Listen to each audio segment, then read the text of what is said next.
Hello everyone, I welcome you all to this lesson.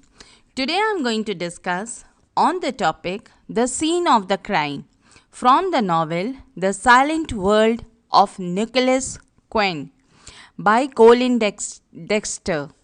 So here I begin. And before that, let me ask you, have you subscribed to my channel? If you haven't subscribed up till now, then please do. And watch the video till end.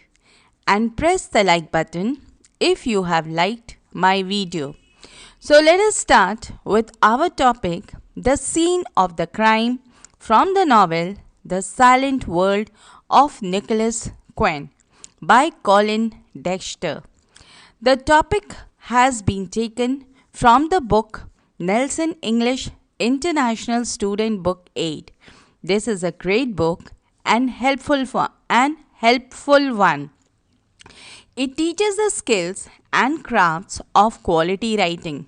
The student's textbook gives a thorough coverage of the key skills of comprehension, spelling, grammar, and writing.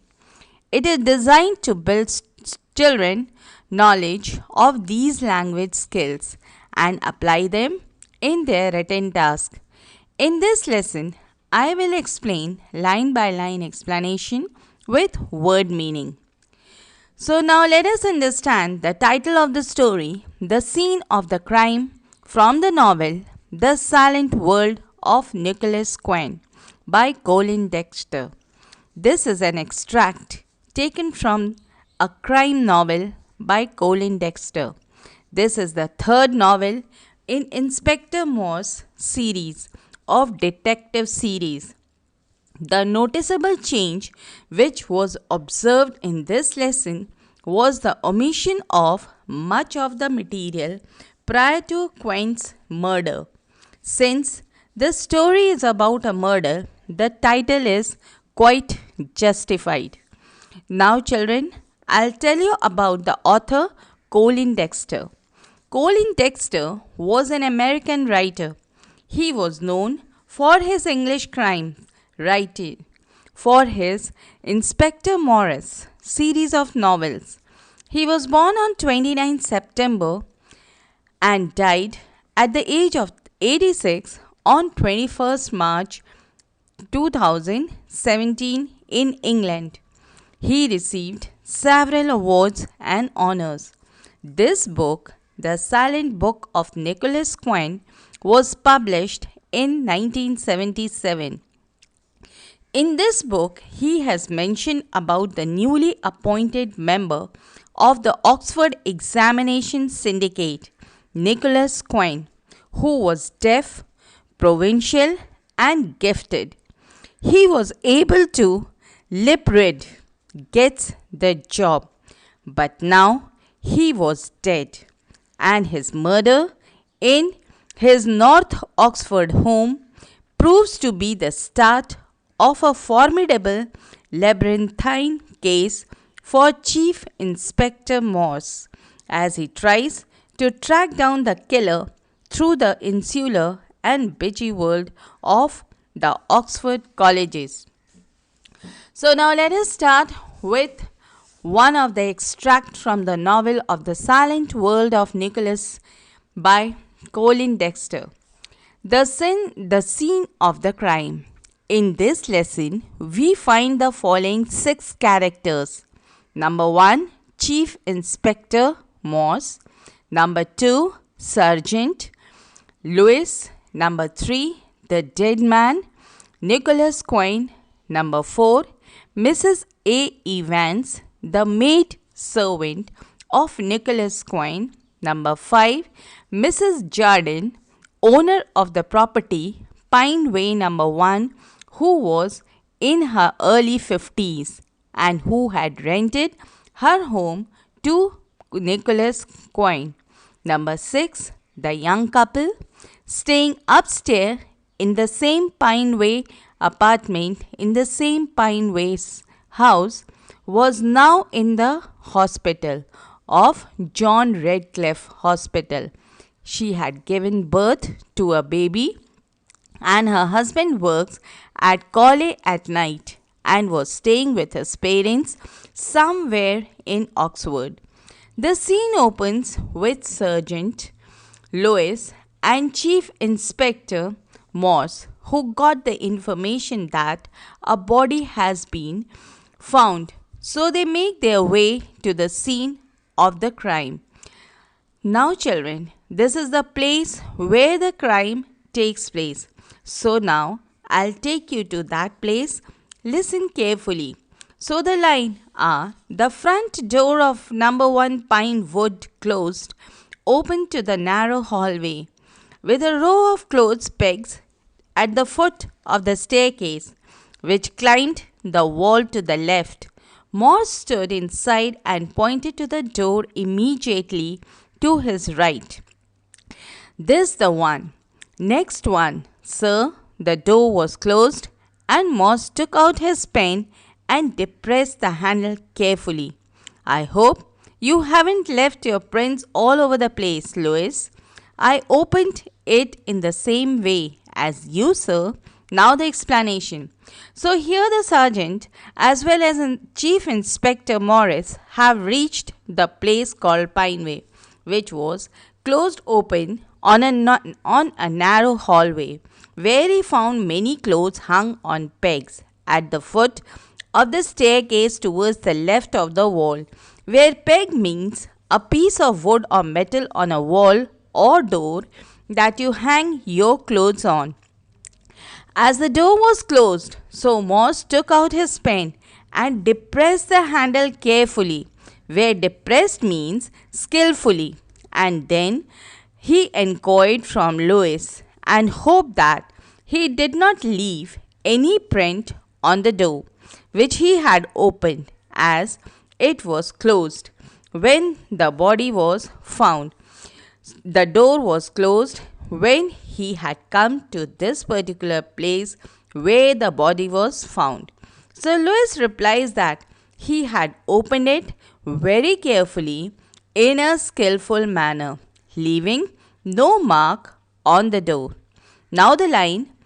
So as I have told you the details of the outer view of the room, now I take you inside the room to have a clear view of the room from inside.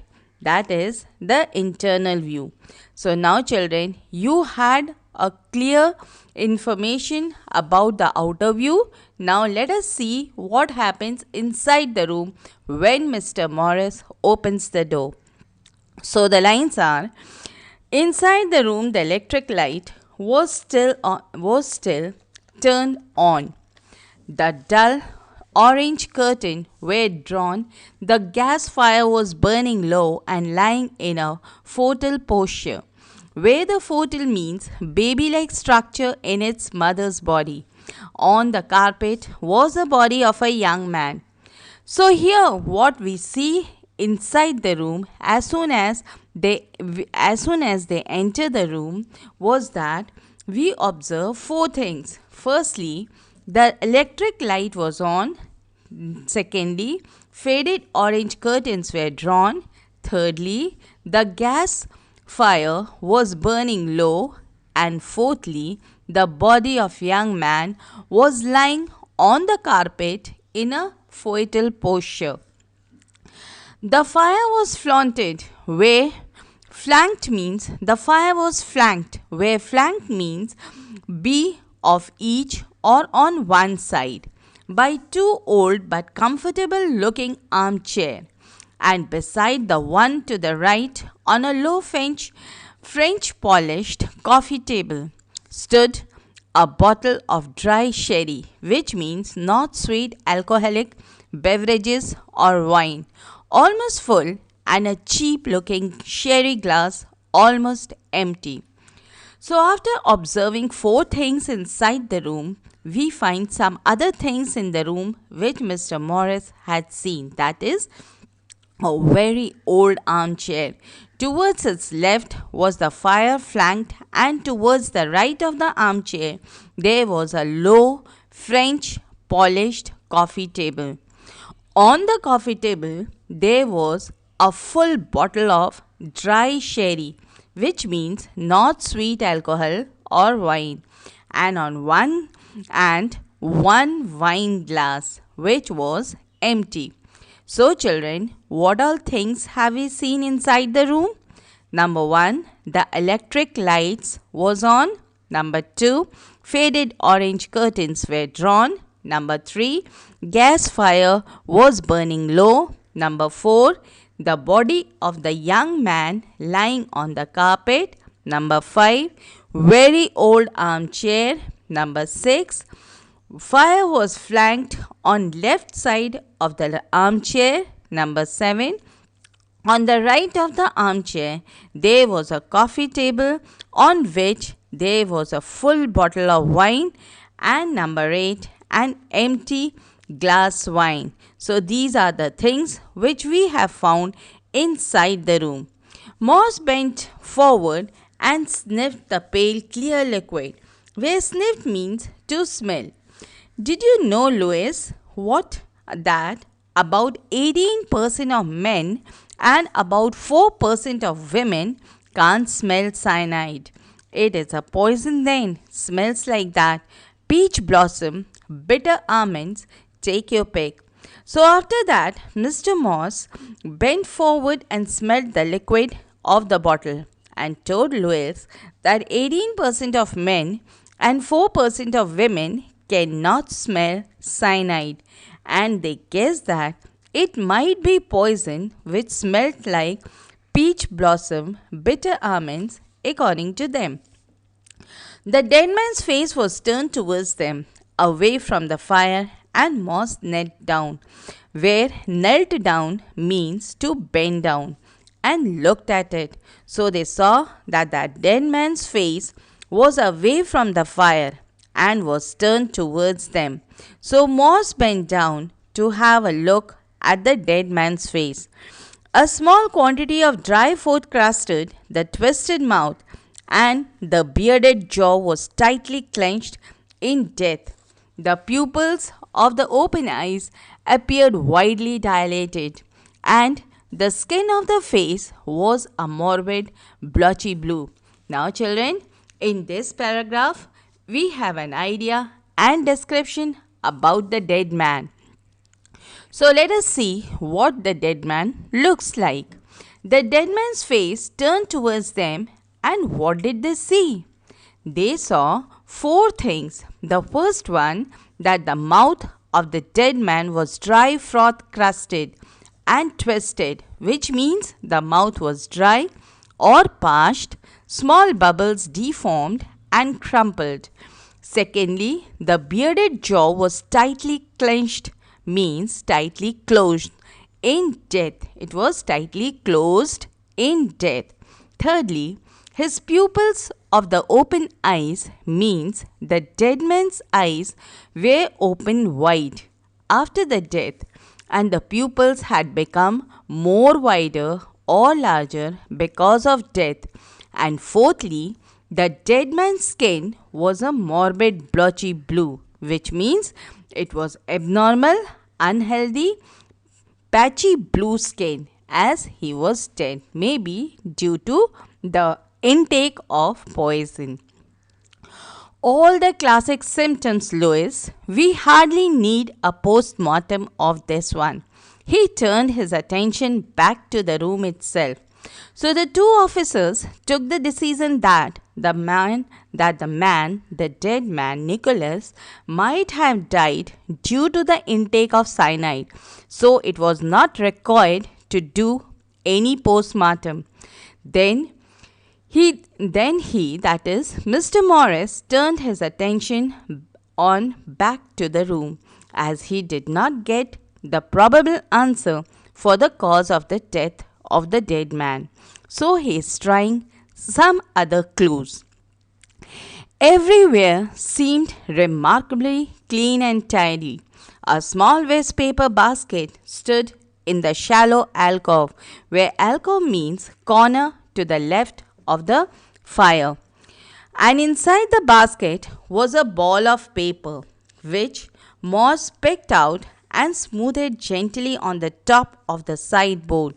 Mr. Quinn, I can't do all the cleaning this afternoon.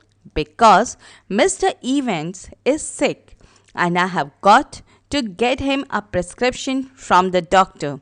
So I'll call back and finish first after 6 if that's convenient for you. A. Evans, Mrs. Morse handed the note to Louis. Interesting. So here what Morse observed was that the room was absolutely neat and clean. There was a dustbin lying in the corner of the room left of the fireplace in which he found a ball of paper in which a message was conveyed to Nicholas Quinn, the dead man, by her maidservant Mrs. A. Evans, that she would come after 6 as her husband was sick and she had to visit the doctor. Morse handed this note to Louis. How long do you think he's been dead, sir? Morse looked down at Quinn once more and shrugged his shoulder, where shrug means to raise the shoulder and shake it. I don't know, 2 or 3 days. I should take its wonder. Someone didn't find him earlier? Yes, you say. He just has 3 downstairs rooms. So, Mrs. Jordan says, there's a young couple living upstairs usually, but she is in the John Redcliffe having a baby, and he works nights at college, and he has been staying with the parents in Oxford somewhere. So after observing the dead man Nicholas Quinn and the room, Louis asked Mr. Morris, how long do you think that the man was dead? To this, Mr. Morris said, for 2 or 3 days, after shrugging the dead man's shoulder. And he wondered why no one came to know about him. The property owned by Mrs. Jordan had 3 rooms downstairs and 1 room upstairs, to which she had rented to a young couple. But the lady was admitted in the hospital, John Redcliffe Hospital, where she had given birth to a baby, and her husband used to work at night at college. He was staying with his parents somewhere in Oxford. Morse made as if to leave, but suddenly stopped. The bottom of the door had been amateurously open, planned to enable it to ride over the carpet, and a noticeable draught was coming beneath it, occasionally setting the low blue gas jets flickering fitfully into the brightened yellow flames. Funny, isn't Louis? If I lived in this room, I wouldn't choose the armchair immediately in line with the draught. Looks as if he did, sir. I wonder, Louis, I wonder if he did. And the scene finishes here. So after getting the information, he was about to leave when suddenly he observed that the bottom of the door was over the carpet and air was coming from the door, from beneath the door. This shows the carelessness of the person, and the gas jet was flickering into the bright yellow flames. Morris was quite puzzled and said to Louis that if he had been in that room, he would have sat on the armchair right in front of the door from where the air was coming. To this, Louis said that Nicholas had also done the same thing. To this, Morris wondered if Nicholas had actually done that. As Louis said, if I lived in this room, I wouldn't choose the armchair immediately in line with the draught. Means he would not have chosen the armchair. He would not have sat on the armchair. Line with the draught means from the line from where the air was coming. So this line finishes the explanation of your story. finishes over here. Now I'll tell you the conclusion of the story. So, in this story, the scene of the crime, we find the murder of a man named Nicholas Quinn.